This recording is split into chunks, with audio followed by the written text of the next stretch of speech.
rupanya setahu saya ada 6 atau 7 cara masuk ke Amerika. Satu, ini undang-undang Amerika nih. Setiap orang yang lahir di tanah Amerika automatically jadi warga negara. Jadi warga negara.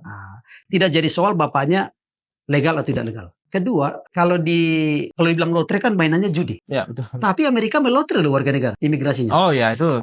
Pernah dengar tuh? Iya, pernah. Satu, dua. Ketiga, kalau dia petition. Contohnya nih, saya nih warga negara Amerika nih.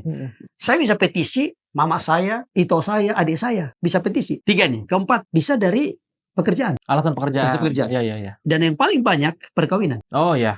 Ya kan? 5 tuh. Jadi perkawinan ini kalau kita kawin dengan orang citizen, automatically kita akan proses menuju legalitas permanent resident. Terus belum lagi dari asylum. Orang-orang yang misalkan negaranya konflik nih, bisa mengajukan asylum itu kalau suaka politik. Jadi ada satu lagi dari invest. Udah 7. Invest. Kalau kita punya duit, bisa kita bawa ke Amerika. Kalau masalah sekarang sekitar $1,5 juta.